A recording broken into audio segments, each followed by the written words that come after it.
जी share हो गया था। हरे कृष्णा। ठीक है, आप यह समझते हैं माता जी ने काफी कुछ पढ़ दिया था। अब थोड़ा सा मैं एक प्रश्न करना चाहूंगा आप लोगों से। इसके बाद हम आगे बढ़ेंगे। भक्ति क्या है? प्रश्न है, भक्ति क्या है? हरे कृष्णा। हरे कृष्णा प्रभु हरे जी, प्रभु कृष्णा जी। प्रभु जी। एक एक से करके प्रेम बताते करना। हैं। जी मैं बनने हरे वाले। कृष्ण जी। भगवान से प्रेम करना ही भक्ति है। अच्छा, प्रेम करना भक्ति है। पहला पॉइंट माता जी ने बताया, प्रेम करना भक्ति है। प्रभु जी, जी सुधा हरे माता जी। कृष्ण भगवान की सेवा सेवा करना भक्ति है। सेवा करना भक्ति है, प्रेम और सेवा, दो पॉइंट। जी सीमा श्री माता कृष्ण जी। प्रभु जी, भगवान में श्रद्धा होनी चाहिए प्रभु जी। श्रद्धा रहेगी तभी भक्ति हो सकती है प्रभु भगवान जी। में श्रद्धा होना भक्ति है, प्रेम सेवा श्रद्धा। जी और कोई? प्रभु जी, आत्मसमर्पण होना चाहिए प्रभु जी के प्रति। विश्वास आत्मसमर्पण। होना चाहिए श्रद्धा के विश्वास। साथ, हाँ। हाँ। तो देख रहे हैं, अगर हम लोगों को ये इतने लोग हैं, ज्यादा लोग हैं भी नहीं, परिभाषा बोला गया भक्ति क्या है, तो हमने जो भक्ति का परिभाषा है सबने अलग अलग थोड़ा थोड़ा दिया है। समझ रहे हैं, सारे एक ही संप्रदाय से हैं। हाँ, लेकिन होना क्या चाहिए? एक ऐसी परिभाषा होनी चाहिए जो सर्वमान्य, तीनों लोकों में सबके द्वारा मान्य। ऐसी एक परिभाषा होनी चाहिए जिसको कोई संप्रदाय आकर के बदल ना सके। अगर बोल दिया जाए ये भक्ति की परिभाषा है तो वही होनी चाहिए, और अपने मन से नहीं होनी चाहिए। दूसरा कंडीशन, इन्होंने पहले ही कहा है कि ये आचार्यों आप मेरे ऊपर कृपा करिए, ताकि मैं आपके कृपा के माध्यम से पूर्ववर्ती आचार्य यानी आपके अनुसार मैं भक्ति की क्या है, भक्ति की परिभाषा और भक्ति का विज्ञान मैं समझा सकूं। तो अब यहाँ पे श्रील रूप गोस्वामी भक्ति की परिभाषा देने जा रहे हैं, और इस वाले पैरा में भक्ति का परिभाषा दिया गया। ठीक है, तो अब मैं आप लोगों को भक्ति का परिभाषा दिखा रहा हूं, देखिए।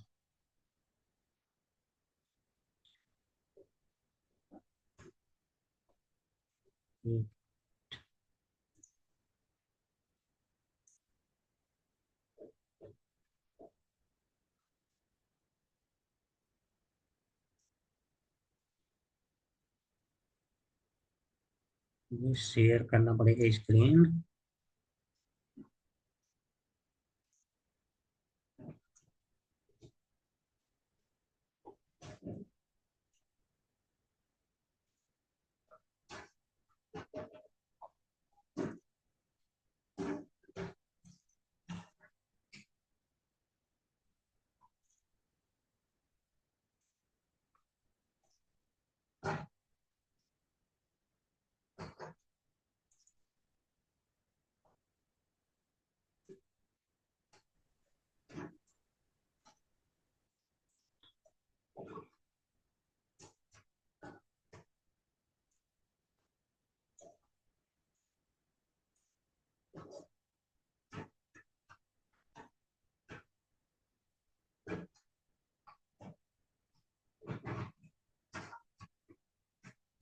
शेयर नहीं हुआ ना, अच्छा भी नहीं हुआ। एक मिनट। हाँ, हो गया शेयर। अब यहाँ से देखते हैं क्या है भक्ति।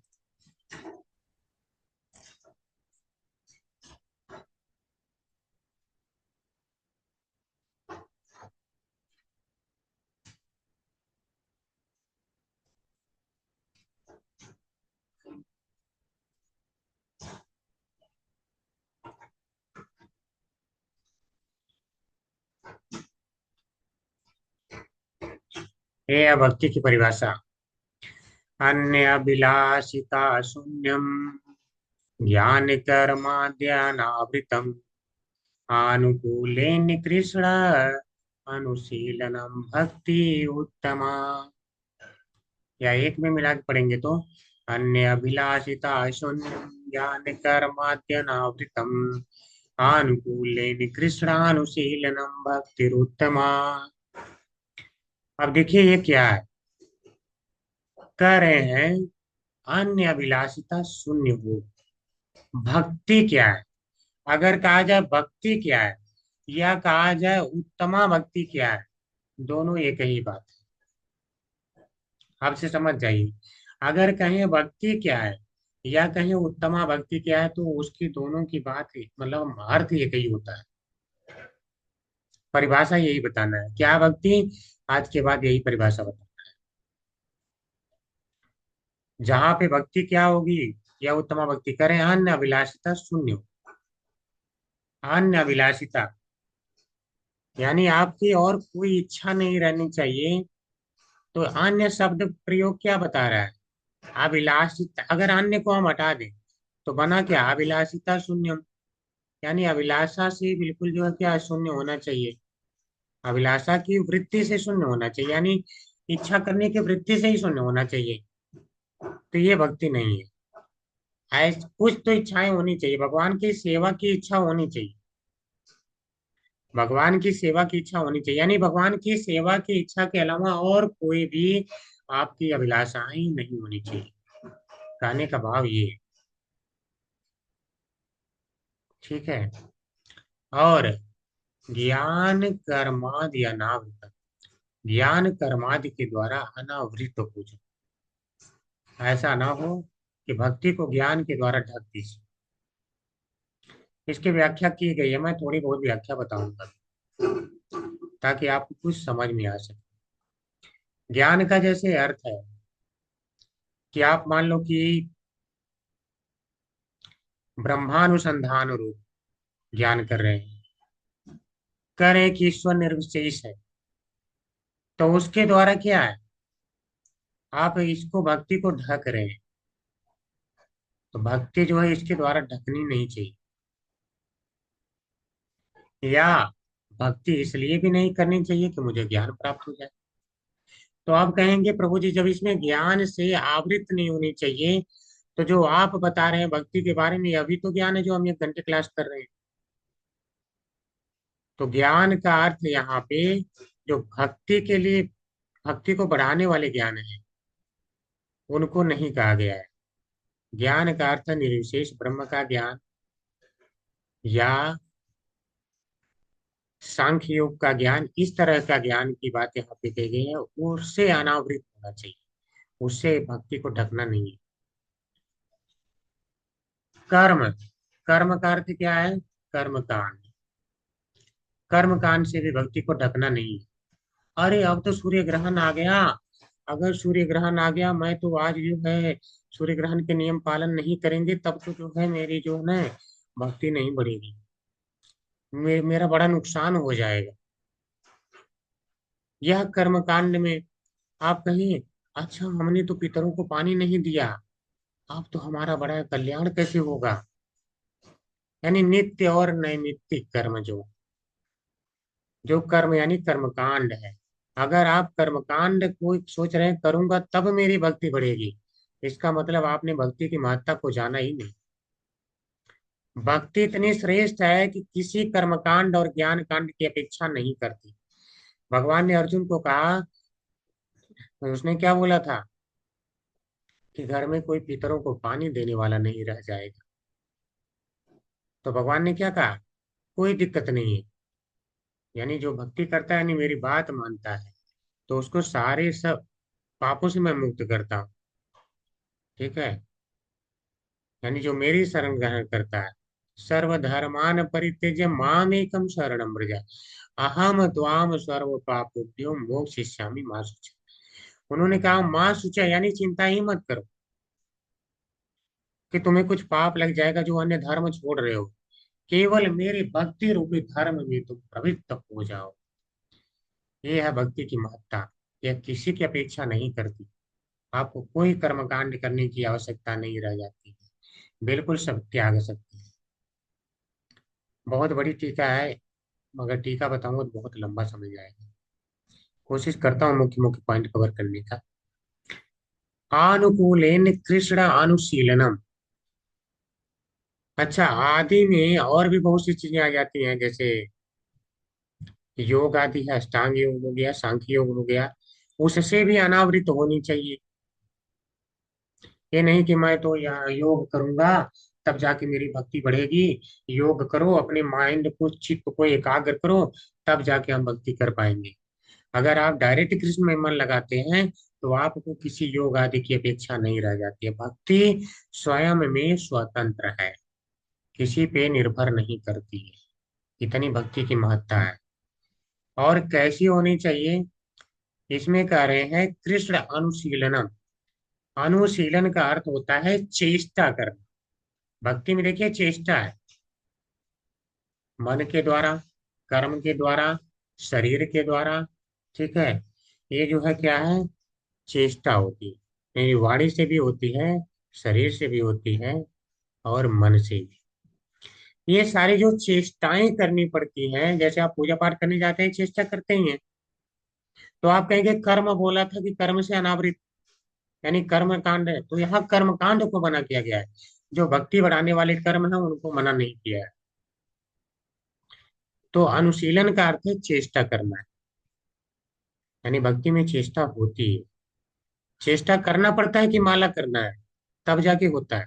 चेष्टा करना पड़ता है कि क्लास करना है, नहीं तो क्लास छूट जाएगा। बिना चेष्टा के नहीं होता है। अनुशीलनम, अब ये किसका अनुशीलनम, तो कह रहे हैं कृष्ण। यानी चेष्टा किसके लिए करनी है, कृष्ण के लिए करनी है, कृष्ण की सेवा के लिए। कृष्ण से सब, कृष्ण का अर्थ है कृष्ण से संबंधित लोग भी, यानी कृष्ण से संबंधित अर्थात गुरु इत्यादि भी, या वो जो है वैष्णव भक्त भी। तो अगर आप उनकी भी सेवा करते हैं तो वह भी भक्ति है। कृष्ण अनुशीलनम का अर्थ है कृष्ण और कृष्ण से संबंधित लोग, तो उनकी सेवा। और सेवा कैसी होनी चाहिए, अनुकूलेन, अनुकूल होनी चाहिए। अनुकूल का अर्थ क्या है, जो भगवान को प्रसन्न करे। प्रतिकूल का अर्थ क्या है, जो प्रसन्न ना करे। जो प्रसन्न ना करे वो प्रतिकूल है। तो जब इस प्रकार से सेवा की जाती है, जैसे कंस है, कंस की सेवा क्या है, हमेशा तो ध्यान कर रहा है, अनुशीलन कर रहा है, चेष्टा कर करके अनुशीलन कर रहा है भगवान का। और कृष्ण को ऐसे मारूंगा, ऐसे प्लान कर लूंगा, बुलाऊंगा, या चाणूर मुष्टिक इत्यादि योद्धाओं से लड़ाऊंगा, फिर वहां पे उसे धोखे से मार डालूंगा। आए वहां बच गया, पहले कोयले पीठ हाथी को भेज दूंगा, उसे क्या मदिरा पिला के भेजूंगा, वो कुचल कर ही मार डालेगा। बहुत सारी प्लानिंग करता है, चेष्टा तो खूब कर रहा है। कृष्ण अनुशीलनम, कृष्ण का ही संबंध, चेष्टा कर रहा है, उनसे संबंधित चेष्टाएं हैं। तो अगर अनुकूल शब्द को हटा दिया जाए तो केवल चेष्टा कृष्ण के प्रति करने से भक्ति नहीं होगा। ये पूरी भक्ति की परिभाषा अनुकूल भी होना चाहिए। अन्यथा केवल अनुकूल ना कहा जाए, अनुकूल का मतलब जो कृष्ण को प्रसन्न करे, तब तो जो है सारे लोग भक्त हो जाएंगे। बोलेंगे कंस भी भक्त था, देखो वो भी हमेशा याद करता था। ठीक है, भगवान ने कहा है अंत काले च मामी स्मरण मुक्ता कलिवरम, यह प्रयाति समद्भावम नास्त्यत्र संशय। अंत काल में जो याद करेगा वो भगवान कहे मेरे धाम में आएगा। ठीक है, तो भगवान यहाँ पे क्या बताई जा रही है, भक्ति की परिभाषा यही नहीं है। भक्ति की परिभाषा ये है कि अनुकूल भाव से होना चाहिए। जब कंस इत्यादि ये सब सारे असुर मरते हैं तो आप देखे होंगे, इनको जो है प्रमोट करके दूसरा जीवन मिला है। ठीक है, हाँ, लेकिन जब कृष्ण से संबंधित डायरेक्ट हो जाते हैं तो उनकी एक विशेषता है कि अपने धाम में ले जाते हैं। अन्यथा अन्य रूपों में मार के भगवान इनको उत्तरोत्तर गति देते हैं, लेकिन मुक्त नहीं करते। तो भक्ति वही है जो अनुकूल है। और यही कैसी भक्ति है, उत्तमा भक्ति, यानी श्रेष्ठ भक्ति। तो अगर कहा जाए भक्ति क्या है या उत्तमा भक्ति क्या है, तो यही श्लोक बताना है, जहाँ अन्य अभिलाषाओं से व्यक्ति शून्य होकर के, यहाँ तक कि ज्ञान कर्म आदि से भी अनावृत होकर के अनुकूल, यानी कृष्ण को जो प्रसन्न करे, इस भाव से कृष्ण अनुशीलनम, यानी चेष्टा के द्वारा, मन कर्म वाणी के द्वारा, सभी वचन के द्वारा, शरीर के द्वारा भगवान की सेवा करना और भगवान के भक्तों की सेवा करना ही भक्ति कहलाता है या उत्तम भक्ति कहलाता है। यही परिभाषा है। इस पे दुर्गम संगमनी टीका दी गई है तो बहुत कुछ। मैं वही सोचता हूँ, टाइम नहीं रहता है, क्या बताऊं क्या छोड़ूं। चलिए एक उदाहरण ले लेता हूँ। आप देखे होंगे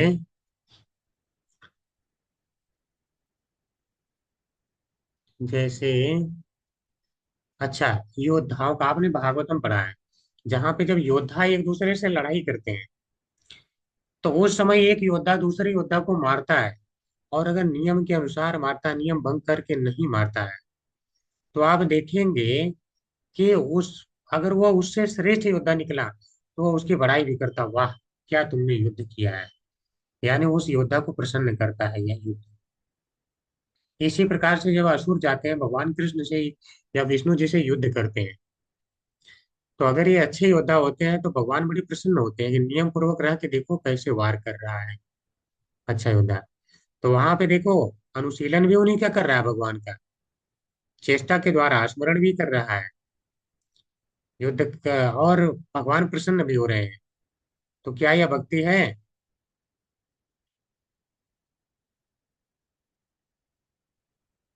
क्या यह भक्ति है? नहीं प्रभु जी। हरे कृष्ण प्रभु जी। प्रभु जी भक्ति है किंतु प्रतिकूल है ना प्रभु जी उनके लिए। हाँ, ये प्रतिकूल है, यानी बिल्कुल प्रतिकूल अगर है तो भक्ति नहीं कहलाएगी। भले भगवान उस समय प्रसन्न हुए, लेकिन वह उसके उस गुण के कारण प्रसन्न हुए, भक्ति के कारण प्रसन्न नहीं हुए। उसके गुण के कारण हुए, प्रसन्न तो हुए, भक्ति के कारण नहीं। अनुशीलन भी ठीक था, लेकिन भक्ति नहीं थी। ठीक है, अंदर भाव क्या चल रहा था कि युद्ध करूंगा, भक्ति का भाव ही नहीं था। तो भक्ति हुई कहाँ से? तो वह क्या भक्ति नहीं मानी जाएगी। अब दूसरा उदाहरण ले लीजिए। माता यशोदा होती हैं,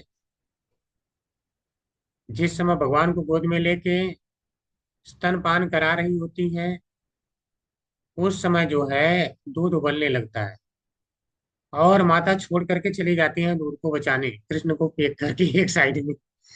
कृष्ण बहुत क्रोधित हो जाते हैं और मटकी तोड़ देते हैं। ठीक है, उनको अच्छा नहीं लगा कि मुझे फेंक दिया है, मैं गोलोक वृंदावन धाम से आया हूँ तुम्हारे पास में, तुम्हारा प्रेम पाने, और तुमने मुझे ही फेंक दिया, अच्छा नहीं लगा उनको। अच्छा नहीं लगा। अब यह भक्ति है कि क्या है? और जबकि दूध जो है कृष्ण के लिए ही बचाने के लिए गई है, कि दूध गिर जाएगा तो कृष्ण को क्या मैं दूंगी, क्या उससे माखन बनाऊंगी।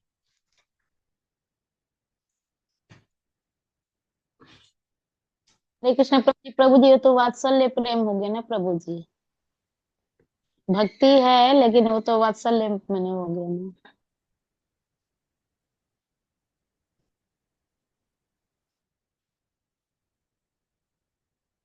हरे कृष्ण प्रभु जी। प्रभु जी भक्ति केवल भगवान के प्रति होती है, बाकी जो संबंध होते हैं उनके प्रति तो कर्म होता है। नहीं, ये भक्ति है कि नहीं है? ये प्रभु जी भक्ति नहीं है, ये कर्म। कर्म प्रधान हुआ प्रभु जी यहाँ पे तो। दूध तो उन्हीं के लिए बचाने के लिए गई है। अब देखिए यहाँ पे हमें ये भक्ति की परिभाषा से समझना होगा, अपना दिमाग नहीं लगाना है। अनुशीलन क्या था? चेष्टा किसके लिए थी दूध बचाने की? कृष्णा, कृष्ण के लिए थी, चेष्टा यही थी। और भाव कैसा था? अनुकूल था, भाव अनुकूल था, और चेष्टा कृष्ण के लिए थी। कृष्ण नहीं प्रसन्न हुए तो मत हो। ये भक्ति की परिभाषा है, तो इसके अनुसार वो भक्त है।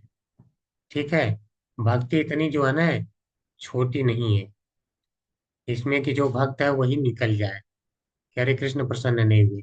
जैसे आपको बताऊं एक उदाहरण देकर, मान लो कि आपके घर पे कोई आया, भक्त ही आ गए, तो भक्तों की सेवा भी भक्ति है। आपने देख लिया, कृष्ण अनुशीलन मतलब कृष्ण से संबंधित लोगों की सेवा भी।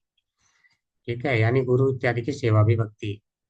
आपने वहां पे बहुत अच्छा प्रसादम तैयार किया, भगवान को अर्पित किया, जब आपने उन्हें पानी को दिया प्रसाद, तो उसमें नमक ज्यादा निकला, और नमक ज्यादा निकला, वो प्रसन्न नहीं हुए, प्रसन्न नहीं हुए, तो क्या यह कार्य भक्ति नहीं कहा जाएगा? ये कार्य भक्ति ही कहा जाएगा, क्योंकि आपका कृष्ण अनुशीलन था, या तो कृष्ण या तो कृष्ण से संबंधित लोग। दूसरा चीज, अनुकूलन, मतलब अनुकूल भाव से था। वह अब गलती हो गया, जानबूझ के आपने नहीं किया है, तो भी यह उत्तम भक्ति ही कही जाएगी, क्योंकि ये परिभाषा करे अनुकूल होना चाहिए और ऐसा होना चाहिए, यानी भाव अगर आपका है तो ये है, यानी भक्ति भाव देखती है। धीरे धीरे आपको पता चल रहा होगा भक्ति में भाव प्रमुख होता है। गलती हो जाए, मानव तो गलती कर सकता है, मानव इतना परफेक्ट है ही कहाँ, चार दोष से तो युक्त है मानव, तो गलती कर सकता है, लेकिन वो भक्ति है। तो बहुत कुछ आचार्यों ने समझाया प्रभु है। जी, जिस प्रकार वो बताते हैं कि विदुरानी ने केले के छिलके खिला दिए हाँ, थे भगवान जी को और देखिए, उन्होंने बड़े प्रेम से खा लिए। तो माता जी ने देखिए बहुत अच्छा उदाहरण दिया। तो वहां पे विदुरानी जी की क्या है, केले के छिलके भगवान खाते गए, तो भाव देख रहे हैं क्या, कृष्ण अनुशीलनम है, ज्ञान कर्मादि अनावृतम है, कोई ज्ञान कोई कर्म कांड इत्यादि नहीं है, अन्य अभिलाषाएं भी नहीं है, केवल कृष्ण के प्रति प्रेम है, सेवा है। ठीक है, अरे यानी केवल, प्रभु जी लेकिन यशोदा मैया तो वो उनके पुत्र के लिए कर रही थी ना, पुत्र उनको कृष्ण कहाँ मान रही थी, भगवान कहाँ माना था उन्होंने, तो वहां भक्ति कैसे हुई? नहीं भक्ति तो इसलिए हुई ना कि वह भगवान है, पहली बात। और दूसरी बात ये है कि भगवान ने पुत्र का प्रेम देने के लिए योग माया से उन्हें भुलवा रखा है, अन्यथा उनकी इतनी ज्यादा तपस्या है कि उनको याद रहता है कि ये भगवान है। वह उनकी इच्छा है कि यह जो है वो अब कृष्ण उन्हें प्रसन्न करना चाहते हैं, उनकी इतनी भक्ति का लेवल है कि यह वात्सल्य प्रेम जो है मैं इन्हें दे सकूं, तो इस कारण से उन्हें उन्हें उन्हें भुलवा रखा है। तो भक्ति इतनी ज्यादा है कि भक्त को बुलवाना पड़ रहा है कि तुम मेरे भक्त हो, ताकि वह उन्हें उसका वह प्रेम दे सके। ठीक माता जी, तो ऐसा नहीं कि अब उस समय वो भक्त नहीं रही, वो भक्त तब भी है, तो माया के द्वारा केवल वह ढके हैं भगवान ने, तो ऐसा नहीं कि वो नहीं है। अब भी वो प्रेम उतना ही कर रही है जितना कि अगर ये पता होता है या कृष्ण बालक के रूप में है तो प्रेम करती। ठीक है, प्रेम वही है, प्रेम में कमी नहीं होगी कि मेरा बच्चा है तो मैं कम प्रेम करूं, ऐसा नहीं।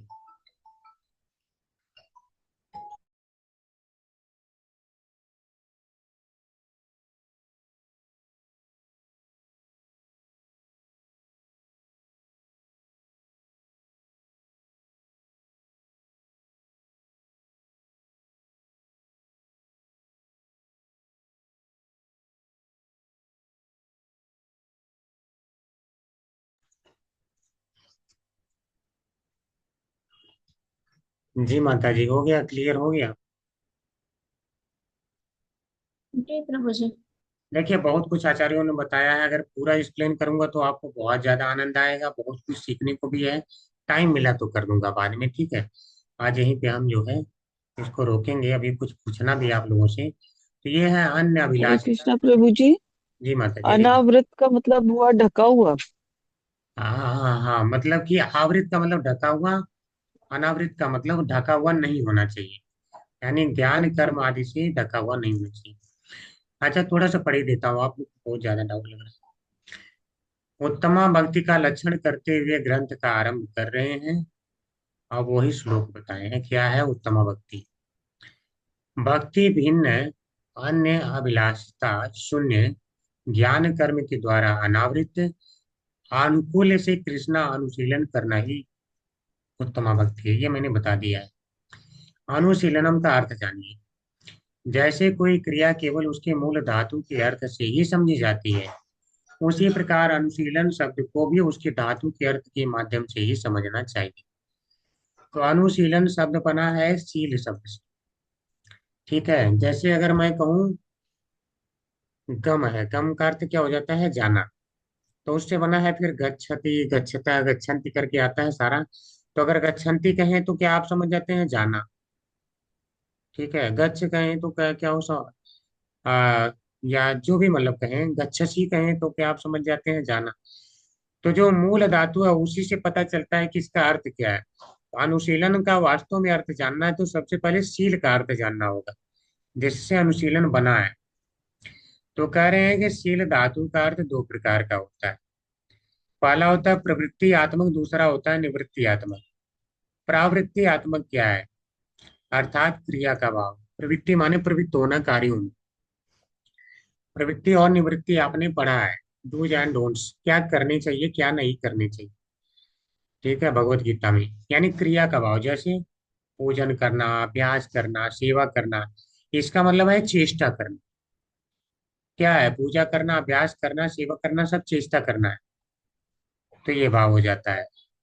तो ये प्रवृत्ति आत्मक कहलाता है, शास्त्र के अनुसार आपको ये करना है। निवृत्ति आत्मक का अर्थ है निष्क्रियता का भाव, जैसे गहरे भाव में तल्लीन हो जाना।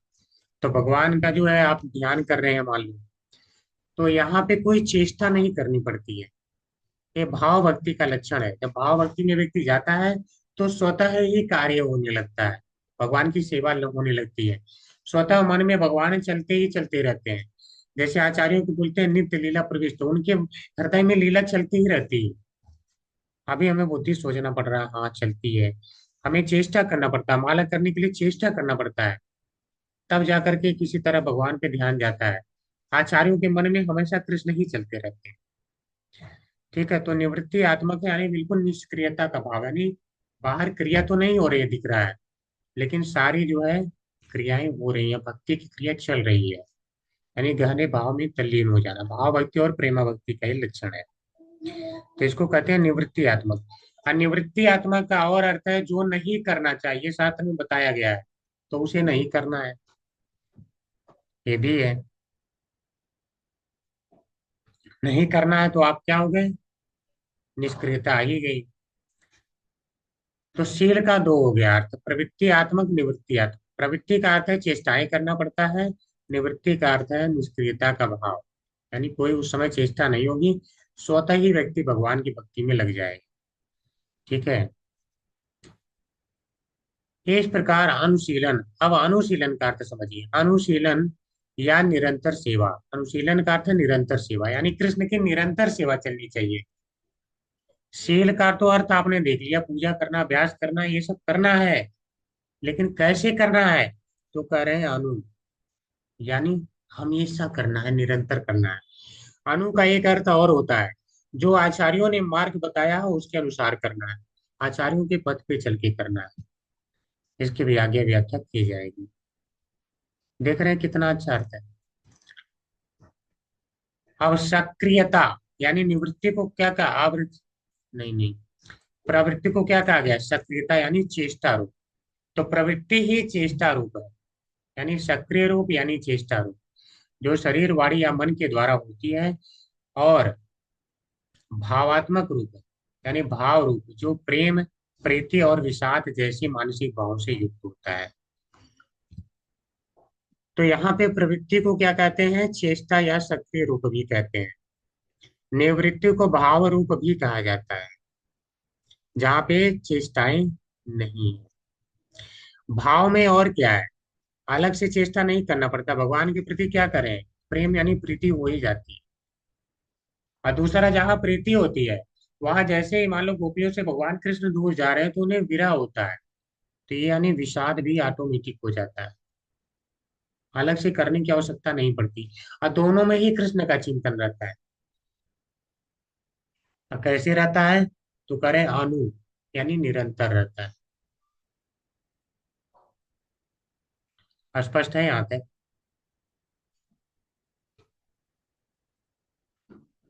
हरे कृष्णा। हरे कृष्ण प्रभु जी। प्रभु जी, प्रीति और विषाद दोनों क्या, थोड़ा और क्लियर करिए ना। जैसे भगवान से मान लो गोपियां प्रेम कर रही है, तो प्रेम क्या है? अलग से थोड़ा ना सोच रहे हैं कि प्रेम मुझे करना है, उनको स्वतः प्रेम है, अलग से प्लानिंग करके नहीं। अब प्रेम का लक्षण क्या है? कुछ लेन देन करना इत्यादि। जैसे आप जाती हैं तो आपको लगता है चेष्टा करनी पड़ती है, कि चेष्टा करके फूल तोड़ो, चेष्टा करके भगवान के लिए कुछ अर्पित करो, फिर 10 मिनट वेट भी, 15 मिनट करो कि भगवान खा ले, तब अपने खाएं, फिर सोचेंगे ठंडा भी हो जाएगा है, तो ये समय उतना प्रेम नहीं आ रहा है, लेकिन गोपियों में वो प्रेम होता है। माला हम करने बैठ रहे हैं तो हमें अच्छा नहीं लग रहा, फिर भी करे जा रहे हैं कि गुरु की आज्ञा है। वो चेष्टा है, यानी प्रवृत्ति है। निवृत्ति में भाव में क्या है, स्वतः प्रेम है, चेष्टा की आवश्यकता ही नहीं। जैसे माँ एक बच्चे को इतना प्रेम करती है अपने बच्चे को कि वह क्या है, बिस्तर कितना गीला कर देता है रात में, तो माता जो स्वयं गीले वाले पे सो करके उसे सूखे वाले पे सुलाती है, तो उसको अलग से प्रयास नहीं करना पड़ता है, क्योंकि वह प्रेम है। तो इसी प्रकार से गोपियों को भगवान कृष्ण से प्रेम है निरंतर। ये भाव है, यही भाव है कि उन्हें प्रेम है। और जब कृष्ण उनसे दूर होते हैं तो उन्हें विषाद होता है, यानी कष्ट होता है। तो यह प्रेम के कारण ही विषाद होता है, क्योंकि प्रेम में जब कोई दूर होता है तो उससे कष्ट भी हमें होता है। इसी प्रकार से अगर गुरु हमें से दूर जाते हैं तो गुरु से प्रेम रहता है, और गुरु दूर जाते हैं तो हमें क्या लगता है, ये तो दूर चले गए, तो हमें कष्ट होता है। तो यह क्या है, ये भाव है। ठीक है, यानी निवृत्ति। समझ में आ गया माता जी? जी प्रभु जी। शील धातु का अर्थ है कार्य करना, अभ्यास करना, सेवा करना, पूजा करना और ध्यान करना। तो आप जब भी मैं पूछूं अनुशीलन का अर्थ क्या है, तो आप लोग बोलेंगे चेष्टा करके भगवान की सेवा करना, मन वाणी या शरीर से। इसके अलावा आपने अगर कोई उत्तर दिया तो फिर वो एक्सेप्ट नहीं होगा। मन वाणी या शरीर से भगवान की चेष्टा के द्वारा सेवा करना ही अनुशीलन है। और कैसे, आचार्यों के पद के अनुसार। और अनु का अर्थ है बार बार निरंतर सेवा करना। तो निरंतर सेवा तो नहीं हो पाती है, इसीलिए सेवा को हमने भिन्न भिन्न रूप दिया है। केवल निरंतर जप नहीं हो सकता। तो प्रभुपाद जी ने कहा ठीक है, मंगल आरती करो, क्लास करो, भक्तों से बात करो। अब तो सेवा हो रही है ना, निरंतर सेवा करो, भगवान प्रभुपाद जी ने बदल दी। अनु का अर्थ होता है निरंतर या भक्ति भाव से किया जाए। समझ गए हैं? संस्कृत शब्दों को उनके उपसर्ग और प्रत्यय हटाकर मूल धातुओं से विभाजित किया जा सकता है। शब्द की जिस धातु से वह बना है उसके अर्थ यानी धातु अर्थ पाणिनि धातु पाठ में मिलते हैं। ये ग्रामर की बात है, आपको समझने की आवश्यकता नहीं। जब हम किसी धातु का अर्थ जान लेते हैं तब उस शब्द का गहराई से और व्यापक अर्थ समझ सकते हैं। जैसे हमने शील का अर्थ समझ लिया तो अनुशील का अर्थ समझ लिया, बस। कुछ धातुओं के केवल एक ही अर्थ होते हैं जबकि कुछ के अनेक अर्थ। यहाँ पे शील का क्या है, दो अर्थ हो गया, प्रवृत्तियात्मक और निवृत्तियात्मक, दो अर्थ हो गए। प्रवृत्ति में अभ्यास करना है यानी चेष्टा करना है, सेवा करना है, ये समझ, भजन करना है, पूजा करना है। निवृत्ति में क्या है, निष्क्रियता का भाव। इन अर्थों में से कुछ सक्रिय यानी क्रियात्मक होते हैं और कुछ निष्क्रिय यानी भावात्मक या तल्लीनता वाले। शील धातु के दो प्रमुख अर्थ होते हैं। एक निष्क्रिय अर्थ है यानी समाधि। बिल्कुल समाधि का अर्थ है बिल्कुल हमेशा भगवान के निरंतर ध्यान में रहना। निष्क्रिय का मतलब यही है, यानी भौतिक अब कोई कार्य ही नहीं हो रहा है, केवल निरंतर ध्यान हो रहा है। समाधि की अवस्था यही है, अर्थात ध्यान मग्न होना। अल प्रवृत्ति में क्या है, काम करते हुए दिखता व्यक्ति, लगता है सांसारिक कार्य कर रहा है लेकिन वो भगवान से संबंधित होता है। दूसरा सक्रिय अर्थ है उपधारण। दूसरा अर्थ क्या है, पहला हो गया समाधि, दूसरा हो गया उपधारण। उपधारण का अर्थ क्या है, यानी ध्यान पूर्वक सुनना, अनुभव करना या अभ्यास करना। उपधारण का मतलब क्या है, प्रवृत्ति आत्मक हो गया ये। यहाँ ध्यान देना पड़ रहा है। अच्छा, हाँ, प्रभु जी ने ये बोला, क्या बोला था प्रभु जी ने, अरे हम तो भूल गए, अच्छा सुन लेते हैं रिकॉर्डिंग में।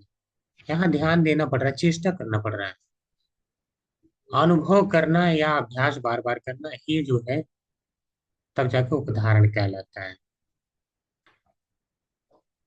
इतना समझने की जरूरत नहीं है कि अगर समझ में किसी को आ गया तो ठीक है, नहीं तो चिंता मत करिए। जितना हमने पहले समझाया उतना जरूर समझ लेना।